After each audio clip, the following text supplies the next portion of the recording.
Oh no, okay. But this is one thing I will always say. I never like it when a developer team designs a game one way and there's fundamentally nothing wrong with the way they design it because it follows their design principles, and most of all, it's fun at the end of the day, and they renege and they go back on what they did, what they said, because of fans and stuff like that. I personally think they should have left it.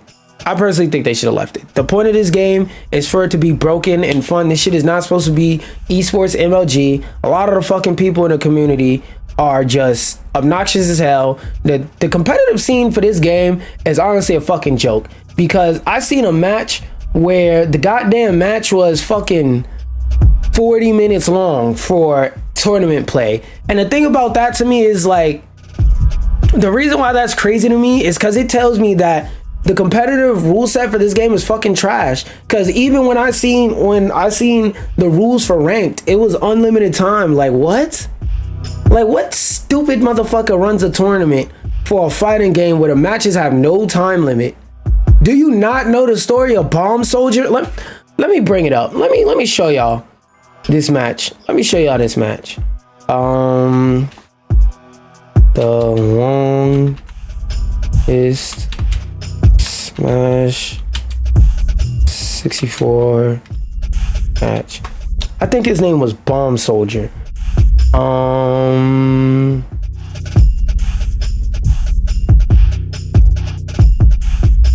Okay, yeah, here we go.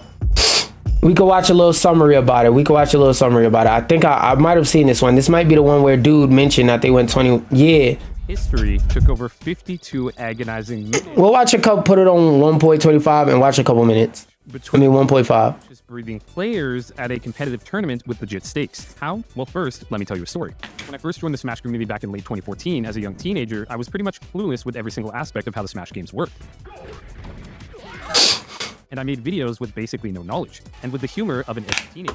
Now looking back on it, these videos were very good, but I managed to generate a small audience within the first month, with a lot of the same repeat viewers commenting on every single one of my uploads. And at the time, YouTube had a feature where you could private message other channels. One message I received was from one of these new repeat viewers into making Smash videos. The person messaged me a link to a set of Smash 64 that had been uploaded a few days prior. YouTube it was Super Boom Fan. It wasn't Bomb Soldier, it was Super Boom Fan. I know it has something to do with bombs or boom. But this match took, like he said, 50 fucking minutes. Was discontinued in 2018, and as a result, every message has sadly been lost to time, but I still remember it extremely well. The message was along the lines of, have you seen this? Please make a video that features this. And the first thing I noticed when I clicked on the video was extremely perplexing. I noticed that the video was almost 53 minutes long, and that the title seemed to indicate it was a single game. Now, I had never even seen a single Smash 64 competitive match at that point. This is one match. Like he said, this is one match. 50 minutes for one match. Same thing with that Sparking Zero game.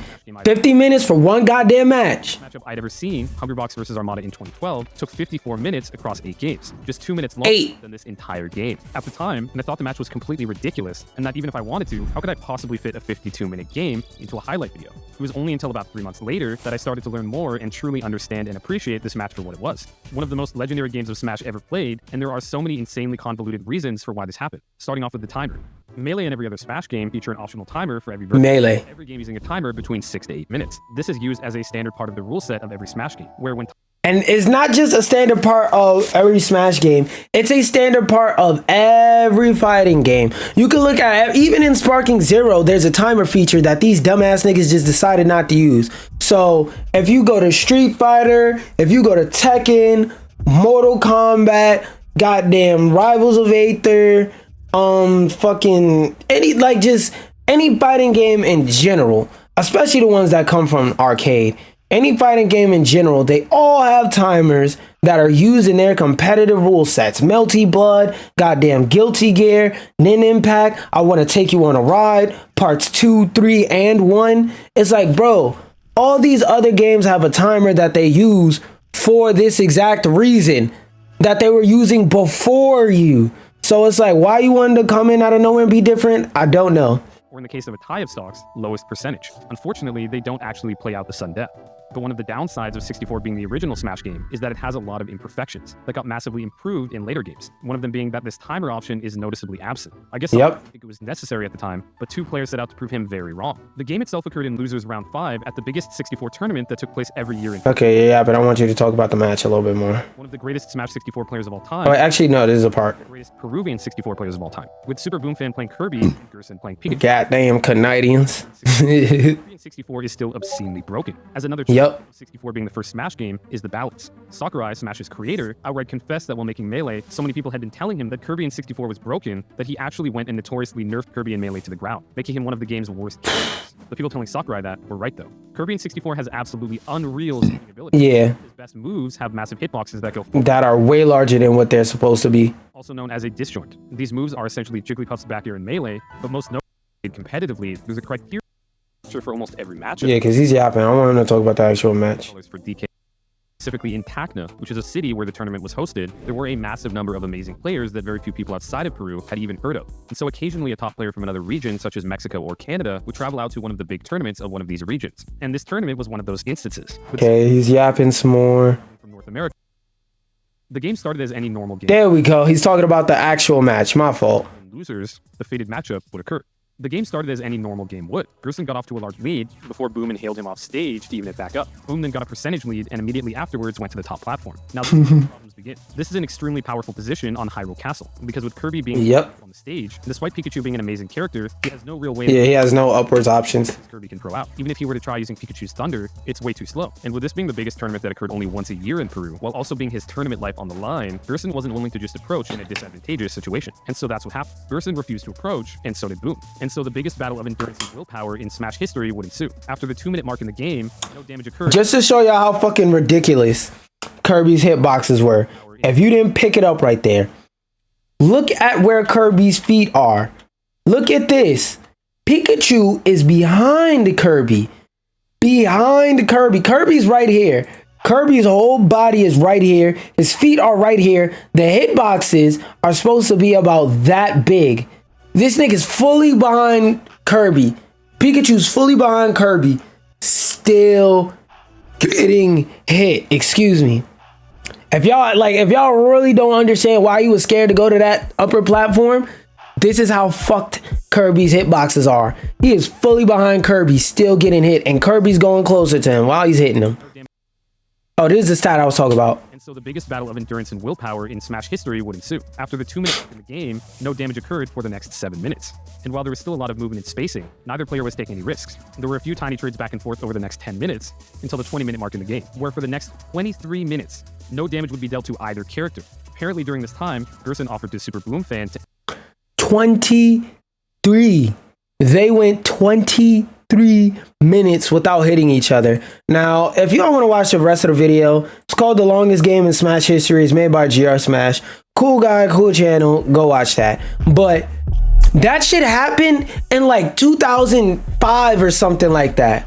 So you're telling me that stuff like that was happening in 2005, and in 2024, damn near 20 years later, the amount of time since matches like that have happened in past has been as long as it's been since the last Sparking Zero, since the last Budokai Tenkaichi Spark Zero, whatever the fuck, game released.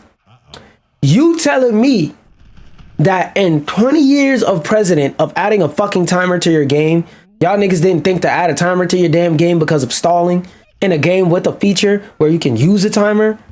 Crazy. Crazy. Anyway,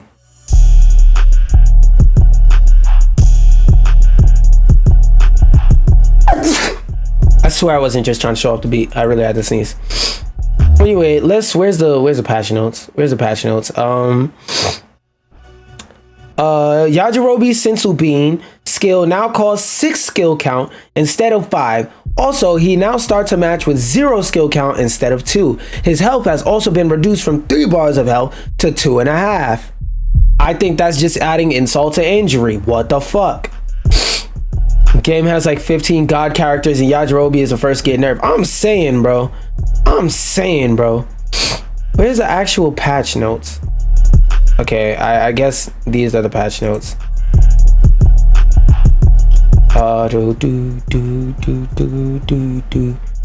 Doom, doom, doom. An update patch. Improvement for an issue where some of the controls become irresponsible. Okay, that's glitch fixes. Adjusted Yajirobe stats. Adjustment of difficulty levels when playing certain stages in episode battle on lower difficulty stage. So you motherfuckers got so pissed off that you got your ass beat by I will break you. Oh wait, no, that's the wrong one. I will break you. Y'all got so pissed off they had to go in and nerfed it. They nerfed Yajirobe and they just improved general stability. Now, if only they'll nerf Hercule. It is what it is.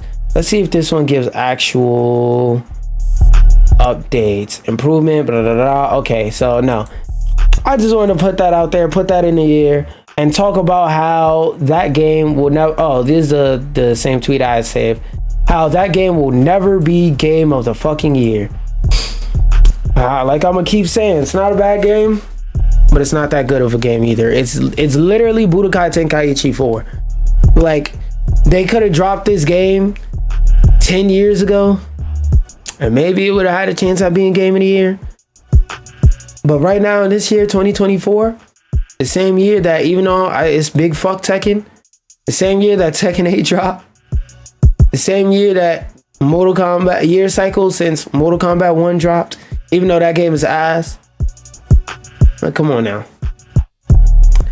Baldur's Gate 3 publishing chief calls out Ubisoft for hustling backwards. If gamers need to get used to not owning games, developers must get used to not having jobs. Let me repeat this, because like this is a somebody who works in game development. When I be telling y'all that this stuff don't be the fault of the developers, it be the fault of the people over the developers, I really need y'all to understand that. I really need y'all to understand. This is a developer saying, hey, the same thing that us gamers are thinking. Like, yo, if you really think that we are fine with not owning our games, like gamers, gaming enthusiasts, you're bugging out your fucking mind. And we're not buying that shit. We're not paying for it. Where's the direct quote? Prince of Persia: The Lost Crown is quite good. PC's Gamer Mobile felt it was dragged down by a very slow start, calling it a slow burn to a fault, and an overall positive review, and it holds an enviable 86 on Metacritic. Ubisoft recently confirmed that the development team has been broken up. They dissolved the studio, got rid of it, and forced them to work on other projects that will benefit from their expertise. In case you don't know what that means, what they are actually saying is, you see over there in Assassin's Creed Shadows, you see how in every other Ubisoft game, we put 3,000 things all over the fucking map. We just make it look like somebody went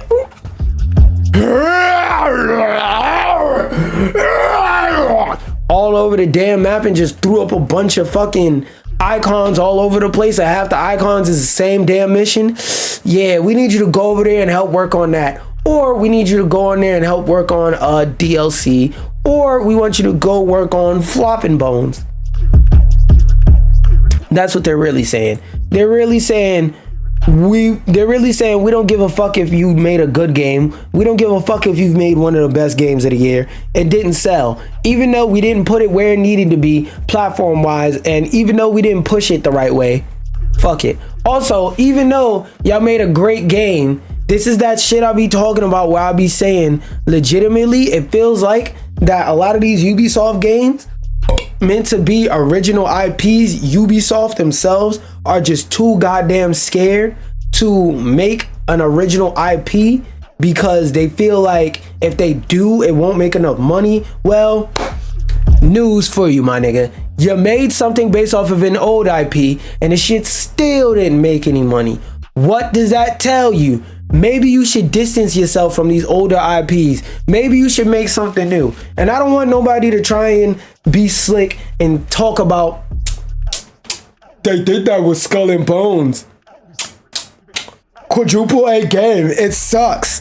Yeah. Skull and Bones flopped because it sucked. Prince of Persia flopped because they released a good game. They released, all right, I don't know how to describe it for Prince of Persia specifically, but essentially, fans of Prince of Persia wanted one thing, and they said, but this other good thing, do you want that? Niggas looked them up and down and said, they said, hack Tua, and spit in their face. That's what it feels like. Like, to most Prince of Persia fans, it feels like they got their face spit in, because niggas have been crying for a remake, a remaster, a port, a continuation, which I'm not gonna lie, I have been too, of the older games, and you give them this shit that they didn't ask for. What the fuck you think they're gonna do? What do you think is gonna happen?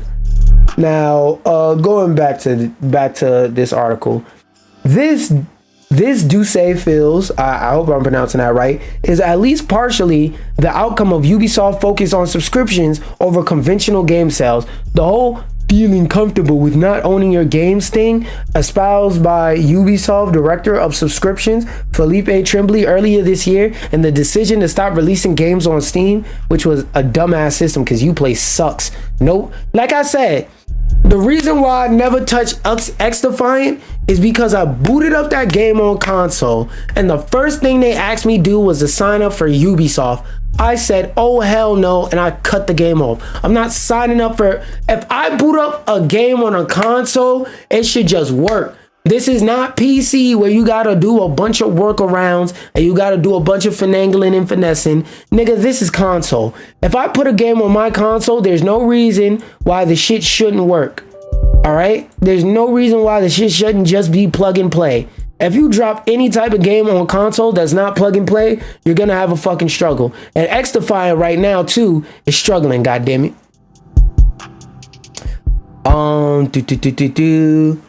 The last notable game on their platform was arguably Far Cry 6 in 2021, which, let's say that is the case for giggles and shits. How long ago was that? 2021 to 2022 to 2023 to 2024. That's over 2 years. So basically, what the CEO said is like, yo, the last game you had that was worth a damn was over 2 years ago. Gaming moves fast. You could release a game, and in the same year, 3 months later, nobody's playing your fucking game. So to expect a game that you dropped 2 years ago, that quite honestly, if that was the last notable game that he's saying was worth a damn, I'd argue that game wasn't worth a damn, because Far Cry 6 came out, didn't hear shit about it. Far Cry 6 came out, I had to look for stuff about Far Cry 6 to see anything about Far Cry 6. Looked interesting, looked cool, couldn't give a fuck less. He posted on X via Games Radar. The Crew, Mirage, and Avatar came in 2023, didn't perform, they all fucking sucked, didn't do sales, so you can assume subscriptions were at a low. He basically said, you dropped so many fucking stinkers in a row, the 5 niggas that you did have on the service that legitimately enjoy Ubisoft games for some fucking reason enough to purchase your service, you did so many bad faith things to them, they basically threw their hands in the air and said, I'm gonna stop paying for this. What's one thing I always say?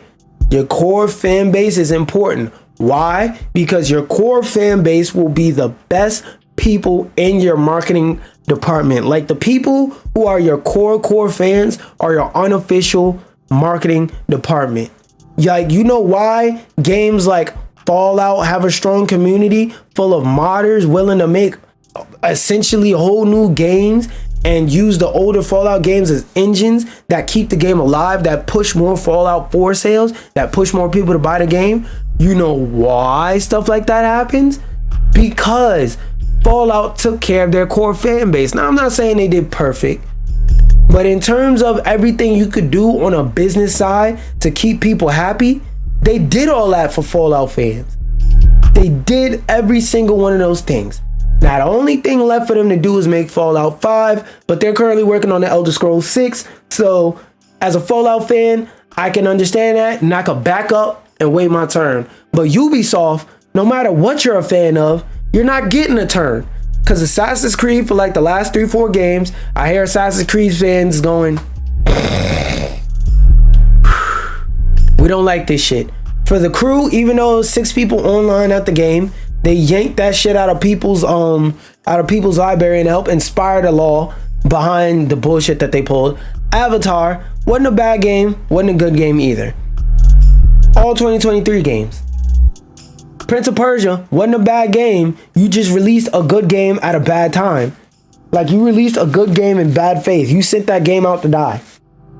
They sent the game out to die, and they're basically going up to the studio like, yeah, you know that game that we set up for failure that you made? Yeah, that's your fault for not making it work. Which, by the way, that's how a lot of these bigwigs in these companies work. They'll give you a shit ton of, shit rolls down the hill. And if you're at the bottom of the hill, not only are you getting hit with a bunch of shit that's out of your power and getting blamed for it, you're now getting fired for it. You're getting relocated. You're getting put on projects. You're suffering consequences for some shit that you told them before they even did it was not going to work out. But let's keep reading. Which means people wouldn't be launching their store all too much. Damn, he said on top of that, even if they were loyal through that, they didn't have shit to play on your service unless they were playing an older game, in which at this fucking point, you might as well boot up on an emulator or buy it on console where you don't need to use their shit butt launcher. If it had released on Steam, not only would it have been a market success, which I agree with because, ayo, Ubisoft, y'all might not want to hear this because a lot of y'all dickheads in those upper rooms seem to be self-righteous and seem to believe y'all got the best product ever. A lot of these Ubisoft execs give me the vibe that they seriously believe their shit doesn't stink. But I have no problem being a nigga that says, yes, your boo-boo smells fucking awful. That shit smells terrible, bro. It smells terrible. Wait. Okay, it smells terrible. You need to realize that. And releasing your shit on PC, but releasing it on Epic and releasing it on not Steam, I'm sorry to say, I actually like Epic 100 times more than Steam. But one thing I will never do is, no matter how much I like something, I will never lie. More people use Steam than Epic. I don't have to look at the Carfax to find that out. Epic popped up on the scene after 2020. Steam been around since either the 2000s or the 90s. Let me see. Let me fact check that.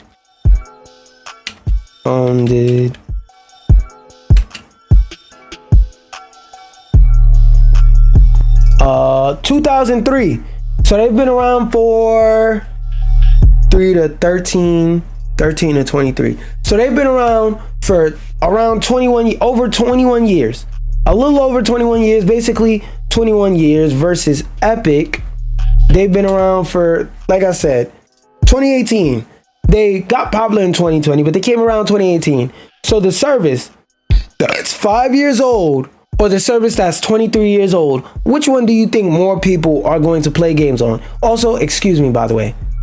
Okay? Like I said, no matter what I say, I'll never sit here and tell lies, but based on bias. And if I do, I'll be joking and I'll make sure I clarify that.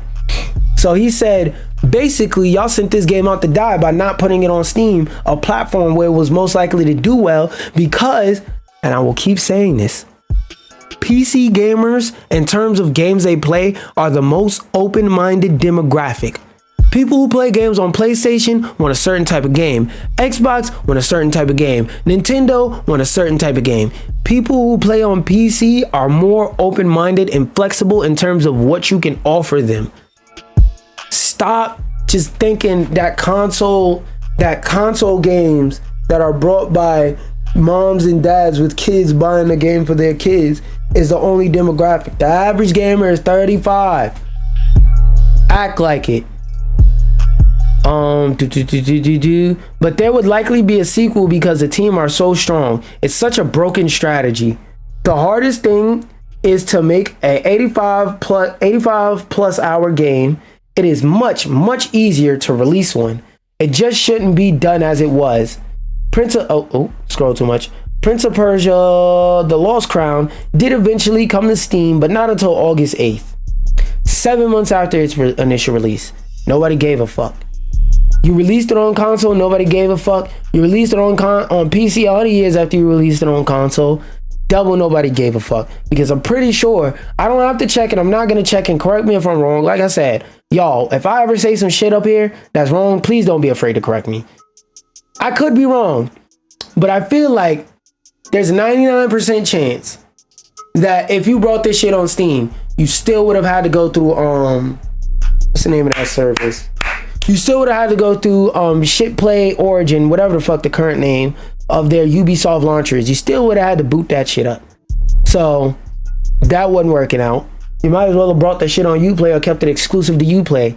It's been well received there as elsewhere, holding a very positive user rating because it is a good game. But that far down the road,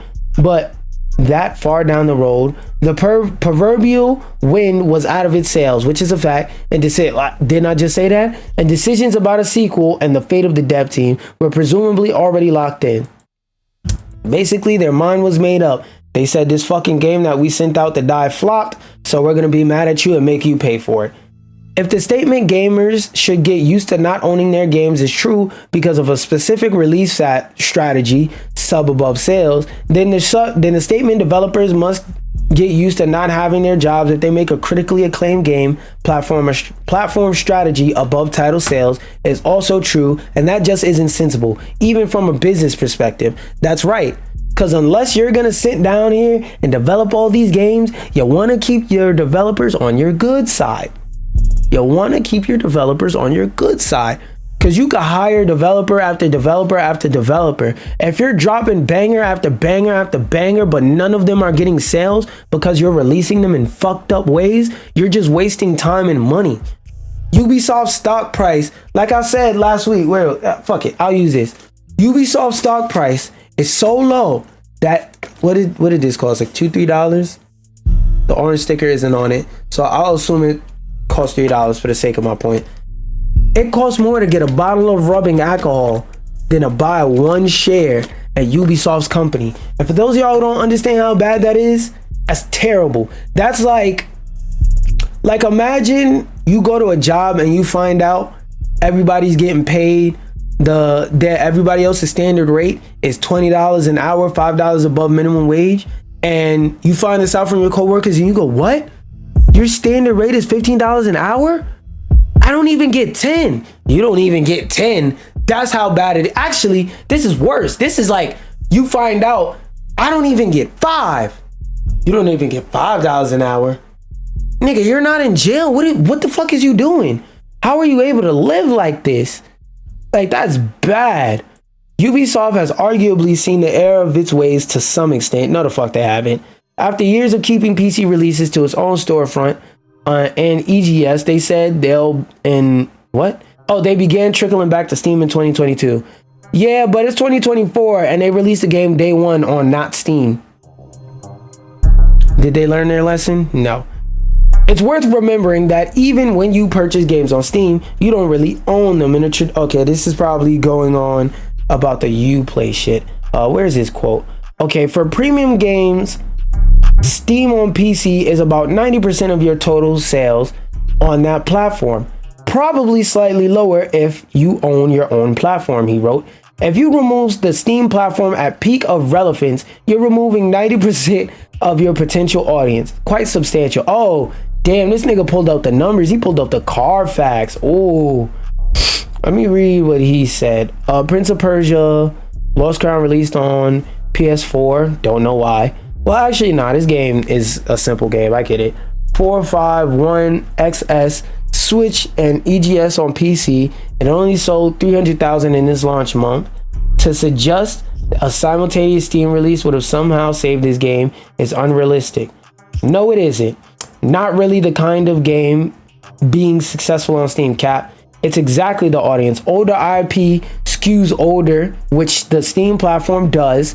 Like I said, the average gamer is 35. They're on PC. Act like you know. PC gamers are more open-minded because it's more people who are gaming enthusiasts. Benefits from democratic positioning plus a likely headline banner. Steam Deck compatibility, so extra visibility for free. That's right. So for those of y'all who aren't in the know, I'm assuming you're a developer watching my stream. Whenever you get your game Steam Deck certified, because there are so few games on Steam that are Steam Deck certified, whenever somebody goes into the Steam Deck certified category, your game is more likely to be seen because there are fewer games there. But you know, Ubisoft don't like money. They hate making money. For Ubisoft, it's big fuck making money. So that don't make sense.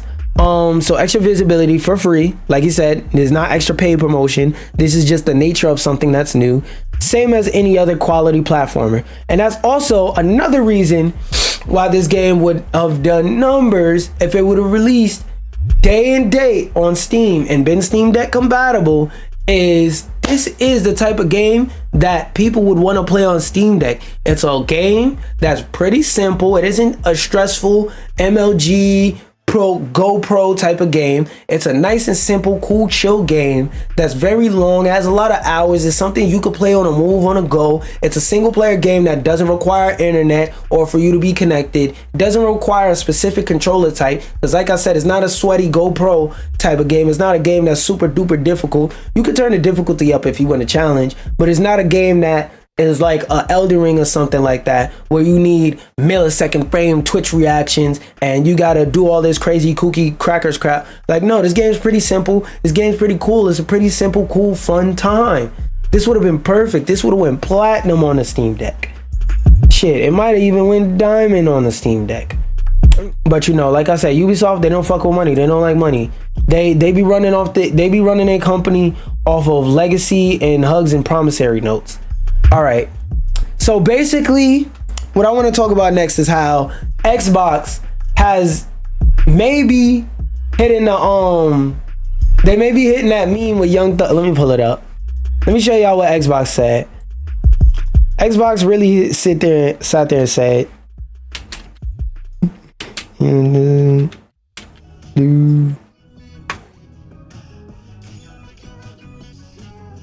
yeah, this is what they did. So Microsoft, basically, they're taking Young Thug's advice. Boy, slow down, dropping all that bullshit music. Boy, slow down, dropping all them bullshit games. That's what they're doing. But instead of bullshit games, it's PS5 ports, which I've been said. Why the fuck? Like, think about this. Why are you giving your ops money?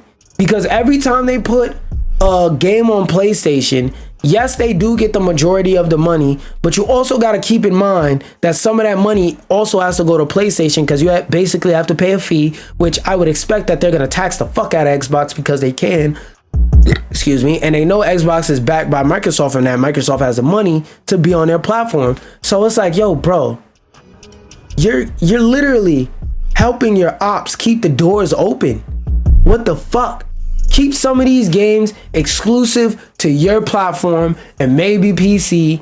And I still think they should keep games, have some games, at least like 10 games a year exclusive to Xbox that will never ever come out on PC, or like a combination of 10 games that are never ever coming out on PC, or that are going to be at least a year or two before they come to PC.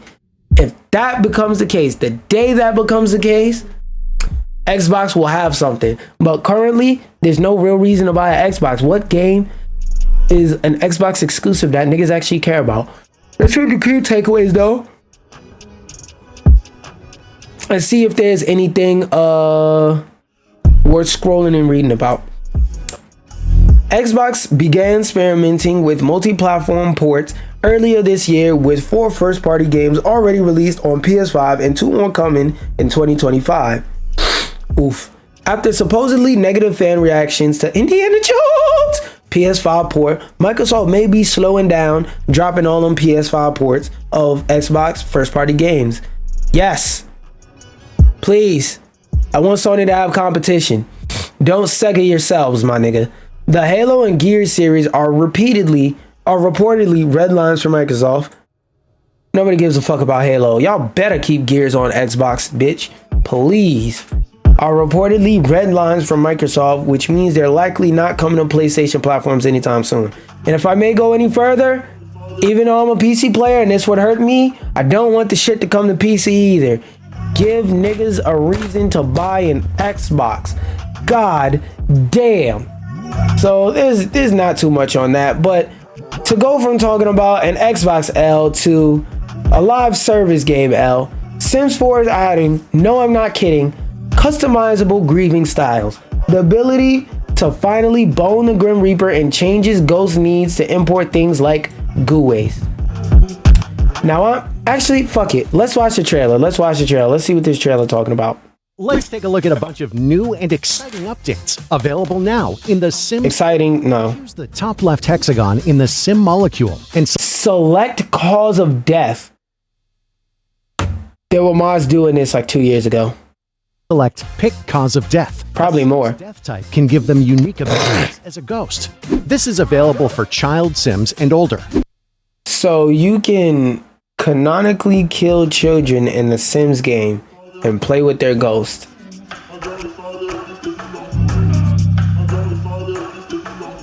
I was talking to somebody about this game a few minutes ago, and the last Sims game came out. I mean, the current Sims game came out in 2013. Let's see when the last Sims game out. Like Sims 4 came out in 2013. Let's see when Sims 3 came out. Sims 3 release date 2009.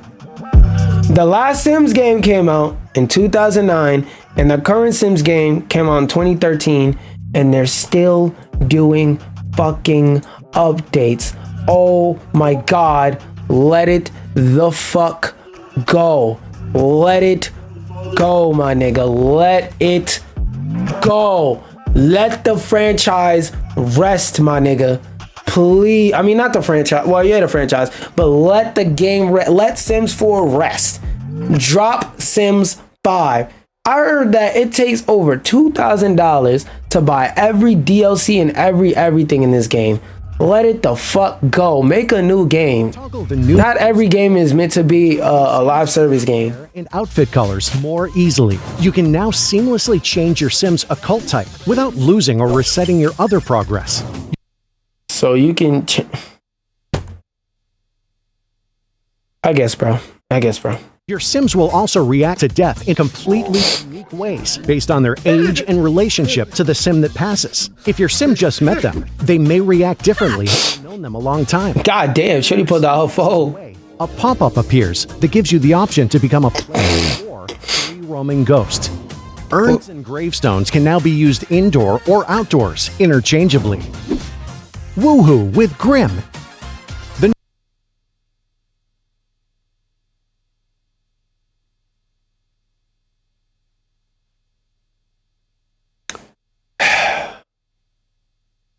Let this fucking game die, man.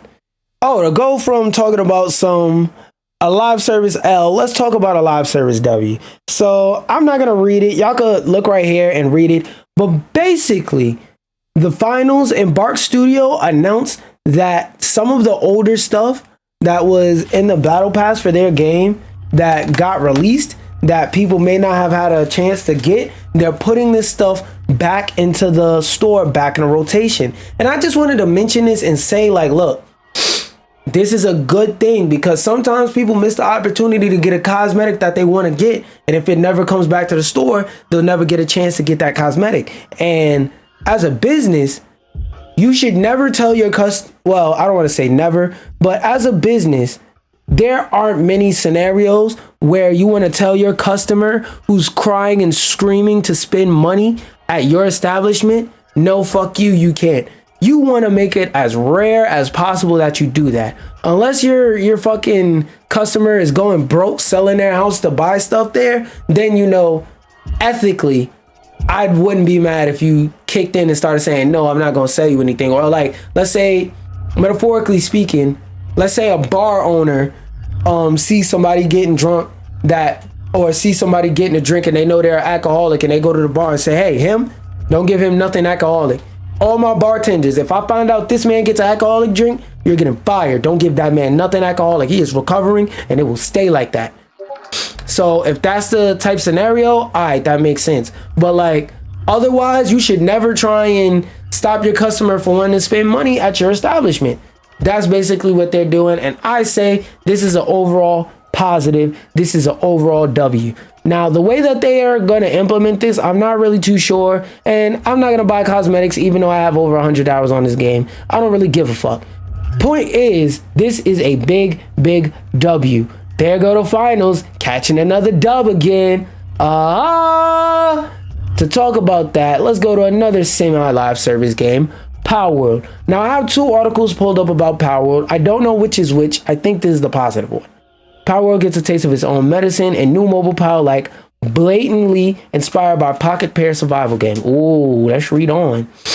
Actually, fuck it. What's the name of this game? Just like them. It's literally a reskin of Power World. Same concept. Where's the name of the game? And now Pocket Pair tastes with new mobile. Just like the Pocket Monsters you may have grown up with. Game Boy, DS, Switch, blah, blah, blah. Very rudely shoot guns, though. Sandra's 10 grenade. Where is the name of the game?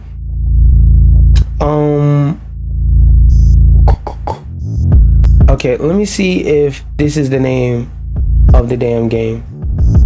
Bitch, why would you Google Play description? Let's look at the game. Yajirobe Go. All right. Is this a trailer? Okay, there we go. Cool. Let's look at this trailer. The fuck? Why was it? Was the first 3 seconds just silent? Oh no, my audio loaded weird.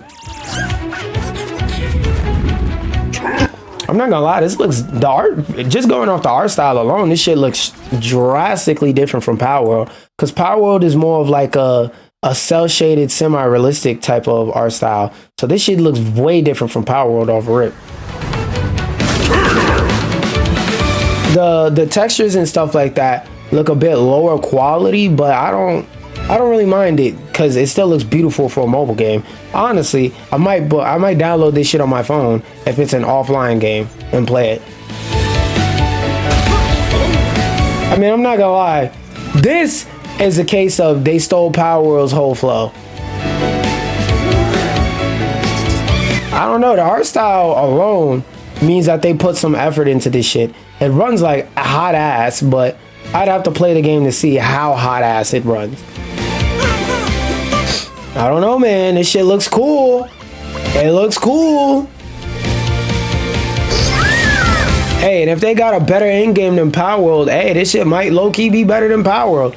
And it's a whole ass mobile game with slightly worse quality. I don't know. I would have to actually try this game out and see if it's that good or not, but I could probably get it running on BlueStacks. That don't look bad. Not gonna lie, that don't look bad. Did they use a lot of similar elements, a lot of copy my homework but make it look a little bit different isms? Yeah, but off the art style alone, this shit looks different, and I'd have to actually play it and see if there's any unique mechanics to this game that differ from Power World specifically. A month after Nintendo's Power World lawsuit, Sega files its own patent infringement claim against the idle RPG devs' gacha mechanics. According to a report from Otaku Shogun, translated by Automaton, Sega is seeking both 1 million yen in damages. I was just about to look up the USD. They're seeking over $6.6 million at the current exchange rate in damages and an injunction for patent infringement. This apparently comes after previous negotiations between the two companies. Sega alleges that the Bank of Innovations has infringed upon 5 different patents. Damn. All of which relate to gameplay mechanics or, oh my god, mechanics often tied to gacha. Over on Twitter, this random nigga who I don't feel like, actually fuck it, no. We're gonna look his ass up. I'll see if I can actually find him. Oh, I've seen this dude before. I've seen his portfolio went on before. Is he somebody? Oh, I think this is the same dude from the other week that I was saying is valid. Over there he said, where's the quote? I looked at the patents and one of them describes a specific system for fusing character cards of the same kind more easily. Yeah, we already know what's going on. They're trying to fight against competition. Oh, that's why I keep hearing that noise. So they said they're gonna announce a Deathbound track. There we go. And as y'all know, just so y'all know how I'm bumming, I don't keep many icons on my desktop, but Deathbound is one of the icons I keep on the desk. Oh wait, I also have to throw that away because I'm buying Rivals soon anyway. But Deathbound is one of the few icons that I actually keep on my desktop. So and I brought Deathbound. I've spent I looked at it the other day. I spent 18 hours on the demo. The demo, that's only supposed to take about 1 hour. I spent 18 hours on it, just exploring around the area that they give you to explore and leveling up my character, grinding. I spent 18 hours on that. I spent like 5 or 6 on Steam, then it fucked up my save file. Then I had to replay it so that I could play it on stream. And how far did I get? I got like, actually, it's still in my fucking system. What am I talking about? Open up EGS and look and see how many hours I got on the EGS version. Because that one, I did play it off stream a lot too. So as much as y'all saw me play this game on stream, I played it a lot more off stream. Fallout Day sales. Okay, yeah, I hear it crunching and crackling. Why is it? Okay, let me switch the beat because I don't like that.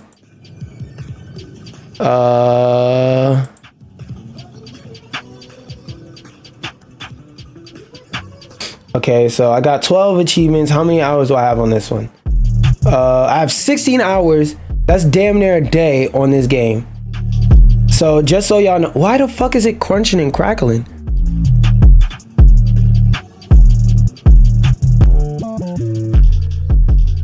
Okay, we're gonna turn it down to 25.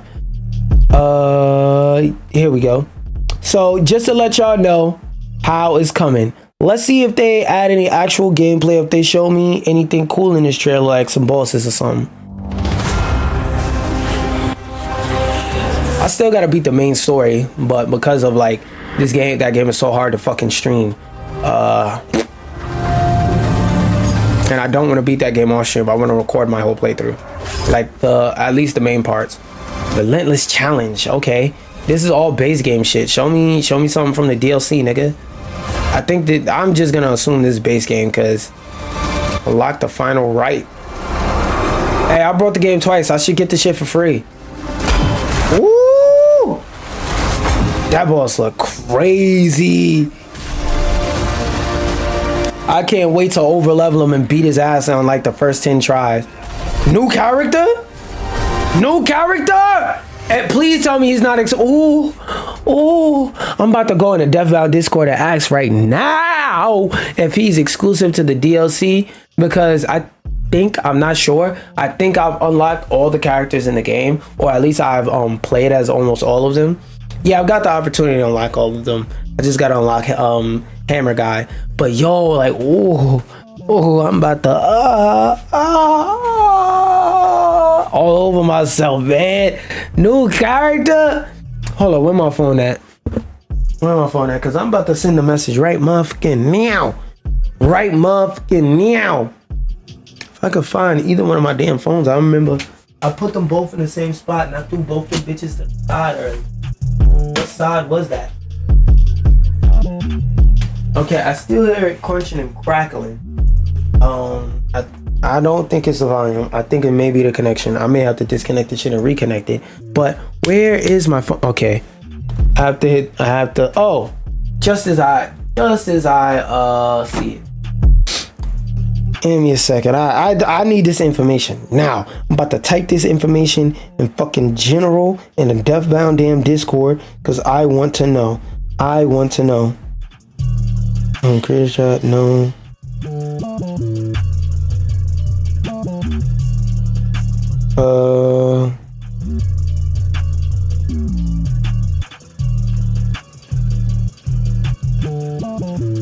Is the new character going to be exclusive to the DLC? Question mark. All right, I asked. Let's see if I get a response. Discord is pretty small and not that active, so yeah. Oh yeah, there go my ass. Let me see how many comments did this post get, because Deathbound is a very, very, very unknown game. 2, me and the people who posted this account.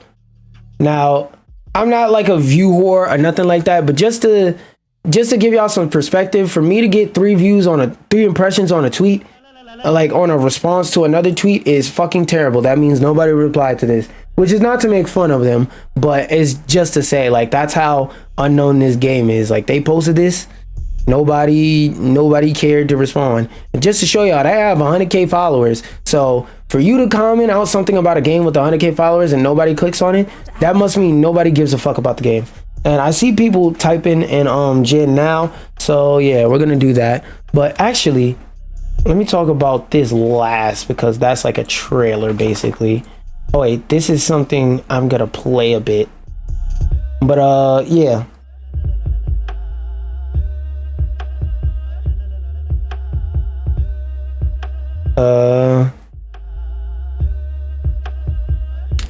I don't use Steam, I use Epic. Does it apply to that version too? Question mark. What the fuck are you doing? Bad.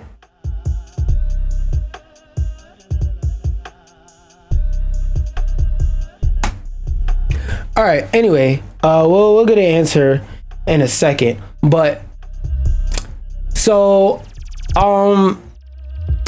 because I love this platform, I'm going to call this platform an absolute piece of shit. Please don't sign up for this platform. Please don't sign up for this platform unless you're a wholesome person. If you are, come over. If you're not a wholesome person, you're one of those people that's gonna be posting fucking corn pictures and shit like that, keep your dumb ass, your goofy ass on Twitter. If you're gonna come over to this app and ask people, so what do you think about 50 Fit? Keep your ass on Twitter. But Blue Sky, a platform that's recently, oh, so apparently, wait, I'm confused. Oh, so from the random person I see in the Discord, they said it's possible. Ooh, I almost tripped out this bitch. They said it's possible, but they're not sure. So, and they said it might be something that's a that changes the character Theron into that. And if that's the case, not gonna lie, Theron, I'll fuck with you. You're one of my core key characters. But yeah, you're gonna have to change up, buddy. You're gonna have to switch up, buddy. Change your gender, my boy. They have an upcoming premium plan that won't give paid users special treatment. Now, this is clearly a shot at Twitter, but for giggles and shits, I'm gonna take a sip of water first, and then I'm gonna read this article and see what this premium plan is. Because I'm not gonna lie, Twitter's premium plan giving paid users special privileges, I benefit from it, so I'm biased, but to me that system also makes sense, because you know, if somebody's paying on an account, it's less likely to be a bot account, and if it is, they have to label it automated, or else they're eligible to be banned. You get the chance to ban them. Anyway, one thing that you won't get as a paid user though is any preferential treatment. Unlike Xitter, they're talking specifically about Xitter, Blue Sky won't boost the visibility of a premium member's posts, nor will they get any kind of blue check. Ooh, so unlike on okay, there's this thing on Xitter where people hate verified accounts, and like if you're a verified account and you say something, people will just automatically assume that you're a bot or a bad person or some shit like that, and they'll like treat you fucked up whenever you post something. They'll hide your reply even if you're a real person. Like, they'll always accuse you. If you ask a simple fucking question, they'll always say, shut up, you jackass, stop trying to view farm, when it's like, bitch, I am a person. Why would I impression farm? I don't even have enough followers to make money off of Twitter. I'm literally paying for Blue so that my comments can actually get seen. I'm tired of commenting funny shit, thinking of funny shit, and commenting it, and no fucking body sees it. Because before, when Twitter was like all 100% free, when it wasn't owned by this dickhead racist Elon, before then I used to get a lot of like likes and stuff like that on Twitter and views on my comments, because like I genuinely just think of shit that's funny and I comment it, people like it, it gets pushed up in the algorithm. Since then, Elon has completely changed and fucked up the algorithm, so the only time that my posts get any type of visibility under another post is with Twitter Blue. And I've been able to do a lot of useful stuff with Twitter Blue, and also like Grok is the main thing. Grok AI has a couple good uses that's good to have just on my phone, on top of it being wrapped up into the same service as Xitter. So those are my personal like strongest reasons. There's other reasons, but they're not as strong as having Grok on the go and having reply boosts. That being said, them making it so that you won't know the difference between people who pay and people who don't pay, I think that's cool. They won't boost the visibility of premium members' posts, nor will they get any kind of blue check. In addition, they're planning so if people want to support you on Blue Skies, they can. That I think is a good feature, because if you use Blue Skies right now before all the fuckery comes over there, you're gonna notice a lot of it is like artists and writers all over like the Discover and the homepage of the app. So if you make art and you're like an artist and you're drawing and you're seeing this, go ahead and make that Blue Sky account and show off your art. Even if it's porn art, it's better than the people who are shaking their ass because they're sad. People who are making art, that shit is going triple platinum on that platform all over the place, left and right, from what I'm seeing. So go ahead and go over there, and that's going to be a good thing, because if people see your art, they like it, and they say, I may not necessarily want a commission, but I want to send you a couple dollars because I like your art that much. They could do so with the tip jar. Instead of having to subscribe and have a reoccurring fucking bill, maybe they just want to send you $5 here, $5 there. They can do that. We're proud of our vibrant community of creators, including artists, writers, developers, and more. And we want to establish a voluntary, that's another thing, a voluntary, which is crazy that I just said that, because the Twitter subscription joint preys on the fact that you're gonna not remember to cancel it and it's going to be involuntary. Also, you don't have to, I use Blue Sky for free. I can open up the app and just scroll for 10 minutes, 20 minutes, 30 minutes, an hour straight. No ads. So, yeah, they're still that early. They don't even have ads on the shit. We're proud of our vibrant community of mostly creators, artists, and writers, developers, and more. Oh yeah, I've seen a lot of game developers on there. And we want to establish a voluntary monetization path for them as well, it said in a blog post. Part of our plan includes building payment services for people to support their favorite creators and projects. Blue Sky revealed its initial monetization plans and an announcement of its Series A funding round. It has raised $15 million from investors. That's why there's no ads. They're getting $15 million from investors. That's going to change eventually. I'm not saying soon, hopefully never, but I would love to be wrong on this one, but it's going to change eventually. Even though the lead investor in this round is a Web3 VC company, Blockchain Capital, Blue Sky will not hyperfinancialize the social experience through tokens, crypto tradings, NFC, etc. But eventually ads will come. I'm just mentally preparing you for a story I've seen before. Blue Sky is powered by a 20-person core team of including moderators, support, and agents. I'm gonna assume that they're saying the core team is 20 people and that the support agents and moderators are there, but they're not part of the core 20 members. I hope, because that whole app being run by 20 people, that's gonna be a fucking nightmare when this app gets as big as it's gonna get. Our biggest costs are team and infrastructure. Subscription revenue helps us improve the app, grow developer ecosystem. Yeah, that's what you're saying now. Oh, this is a good part. And gives us time to explore business models beyond traditional ads. I love to see it, because when you depend on ads, you're really gonna have to moderate the platform in a certain way. You really are, because look at how Elon's moderating his platform. Elon said our platform has free speech. What happened? That shit became a hidey hole for every racist on the internet. Our biggest costs are team and infrastructure. Subscription revenue helps us improve the app, grow the developer ecosystem, and gives us time to explore business models beyond traditional ads. The platform now has more than 13 million users, with many of those defecting from X following the service's temporary ban in Brazil. As well as the fact that they said that the way they're changing blocks is soon going to make it so that blocking is borderline useless. That was also another big factor. Analysts at App Figures estimate that 3.6 million Blue Sky app downloads came from Brazil alone, around 36% of the total figure. Others made the switch after what I just said. I think this is a very, very good thing so far. I may just subscribe to it. I'm not sure. It depends on what actual benefits it comes with. Because like I said, Xitter is big fuck Elon and big fuck Xitter as a platform. even though I'ma still use it, but it has too many uses for me to ignore it. Also, out of every social media platform, to me, Xitter is the funniest one. Because, like, Xitter memes are, like, I don't want to say, like, memes for old people, but Xitter memes are memes that don't disrespect your intelligence. Because a lot of the TikTok memes are fucking brain dead, them making the same joke over and over and over and over and over and over and over and over and over until they run it in the ground. And yes, there are the monetized accounts that make the same fucking joke over and over and over and over because they know they're gonna get paid off of it. But when I'm not talking about them, I'm talking about the occasional person with 200 followers that drops a funny ass tweet that ends up going viral.